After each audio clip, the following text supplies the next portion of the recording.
հետաքրքիր որ հատկապես պարոն Հարությունյանը, Նիկ Արաբեջյանը ավելի հիշում էին, որ այդքան էլ կարծես թե բոլոր դեպքերում չեն կողմ outsourcing եւ in-house-ի եւ outsourcing սպეციფიկայի տարբերակներն են ավելի կողմ հասկանում ենք որ նկատառումներով, սակայն մեր գրասենյակի փորձով կարող եմ ասել որ մենք ունենք բազում եւ 10-ից ավել տարիներ արդեն ձգվող համագործակցություններ, որտեղ լիովին outsource է արված մեր գրասենյակին, չկա in-house իրավաբան եւ մենք ենք իրականացնում ամբողջ սպասարկումը եւ բավականին արդյունավետ է դա եւ օպերացիոն գործառույթները տարանջատելու եւ ինչ-որտեղ համակցելու տեսանկյունից, այնպես որ կարծում եմ հնարավոր է դա եւս իրականացնել, եթե outsource-ը, ինչպես Գևորգյանը ճիշտ նշեց եւ իհետ համաձայն եմ, կարողանա այսպես դուրս չմնա նստախորհրդի դաշտից, այսինքն ինչպես շատ ճիշտ նշեցիք, ոչ թե տնօրենների միջև շփումը լինի, այլ օրինակ կոնկրետ բաժնի աշխատողները իմանան, որ իրենք կարող են այս իրավաբանի դիմել, նրանք կարողանան իրենց հարցերին լուծում տալ եւ հենց այդ մոտեցումը որդեգնելով եւ առաջ տանելով կարծում եմ կարողացել են բավականին կայուն հիմքերի վրա երկարատև համագործակցությունների շարք ձևավորել եւ նաեւ կարծում եմ որ միջազգային համագործակցություններից նաեւ խոսեցինք կարծում եմ միջազգային համագործակցությունների դեպքում եւս երկրի ընկերությունները ցանկանում են Հայաստանի Հանրապետությունի գործունեություն ծավալել կամ օրինակ ընկերություններ որոնց մի մասը դրսի ներդրումներով է աշխատում մի մասը հայաստանյան դրսի հատվածը առավել վստահելի է համարում հենց փաստաբանական գրասենյակների հետ համագործակցությունը, քանի որ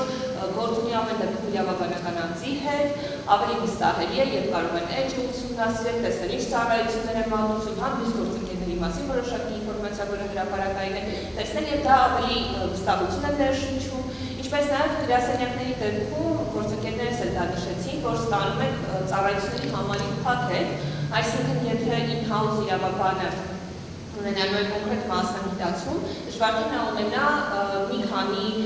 եւ բավականին իրենց տարբեր ոլորտներում նույնքան խորը մասնագիտացում, որը մեկ պայմանագրի ձեռքում, ինչպես պարոն Հարությունյանը նշեց, ինքը կարող է ստանալ փաստաբանական գրասենյակի դեպքում, այսինքն ինքը կարող է մոտավորապես X գումարի շրջանակներում ստանալ մի ամուր թիմի կողմից տարբեր ոլորտների տիրապետող ծառայությունների մատուցում, մինչդեռ եթե in-house փորձի նույնքան տարատեսակ ոլորտների մասնագետներ ինքը ներգրավել, շատ ավելի մեծ գումարային ծախսեր է ինքը ունենալու վստահաբար, եթե ուզում է փորձառու մասնագետներ ներգրավել։ Նաև փաստաբանական գրասենյակների մասնավորապես առավելությունը այն է, որ ունեն նաև դատական բլոկ եւ իրենց ցանկացած խորհրդատվության ներքո իրենք դնում են ոչ միայն օրենսդրական կարգավորումների վերլուծությունը, այլև մշտապես համադրված դատական պրակտիկայի։ Նույն աշխատանքային վեճերով ինչ-որ հարց է առաջանում, չենք պատասխանում պարզապես օրենքի կարգավորման տեսանկյունից, մենք պատասխանում ենք նաև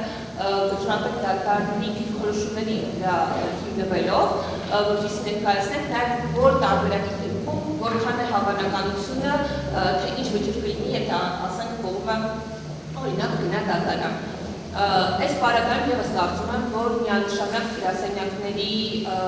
դերը ավելի շահեկան է եւ ավելի արդյունավետ։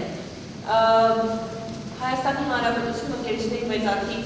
հատվածը այնուամենայնիվ հիբրիդային տարբերակներ դիմում, որքանով որ ես եմ նկատել, այսինքն ունենում են in-house իրավաբաններ ավելի ընթացիկ գործերով է զբաղվում, իսկ օրինակ նեղ որոշակի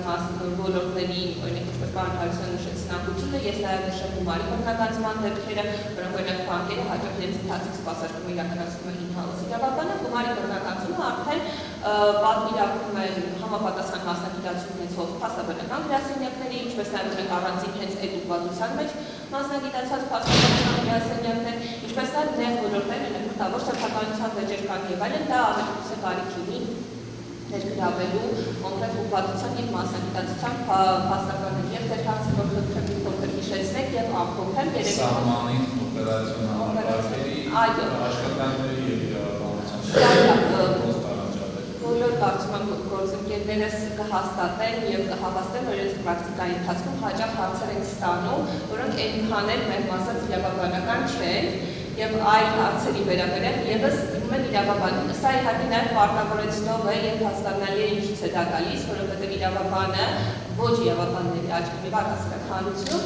կազմում է որպես մարդ, ով կարող է ցանկացած հարցի լուծում տալ եւ ուղղի ավելի խորը աշխատել եւ ցանկացած խնդրահարույց հարց, անգամ եթե դա իրավաբանության հետ կապ չունի, միևնույն ասել մի հատ իրավաբանին հարցնել, շատ պարտավորեցնող է հաճելի է, բայց դա ծանրաբեռնվածության, ծանրաբեռնված պրակտիկի դեպքում երբեմն որոշակի խնդիրներ է առաջացնում այդ իրավաբանի համար, բայց այնուամենայնիվ ֆակտորը լավագույն տարբերակային է, որ կարողանաս ճիշտ կոմունիկացնես քեզ հարց տվողի հետ, վստահողի հետ, որ դա իրավական հարց չէ, եւ կարծում եմ մեզ դա հաջողվում է, այսինքն մենք կարող ենք եզրստակ ներկայացնել, որ տվյալ հարցի այս հատվածը գուցե եւ իրավական է, ու այդ մասով որոշումը հետեւյալն է, սակայն մնացած հարցը օրինակ զուտ մենեջմենթալ է, որ պիտի որոշում կայացնեք եւ կախված արդեն թե ինչ տիպի որոշում եք ցանկանում կայացնել, արդեն կա իրավական այս ճանապարհը կամ այն ճանապարհը։ Սակայն կարծում եմ ճիշտ տարբերակն է կարողանալ բացատրել, որ տվյալ հարցը եթե այն ամբողջությամբ կամ մասամբ իրավական չէ, այդպիսին է, որպեսզի վստահողը դա ճիշտ է տալի, բայց դեռ տպավորությունը չլինի, որ դու ուղղակի, այսպես ասած, խոսակցական ասացությունում ես նրան, եւ չես ուզում պատասխանես, ոչ, բայց միևնույն ժամանակ, ինչպես որ դերս նշեց, օրինակ HR-ն չփոխի գործառույթի քեզ վրա դնել, հա, այսինքն հստակ տարանջատումը դնել, գեղեցիկ ձևով իրենց տանել դասել, մեկ-երկու անգամից հետո տվի պատկերացումը իրավիճակի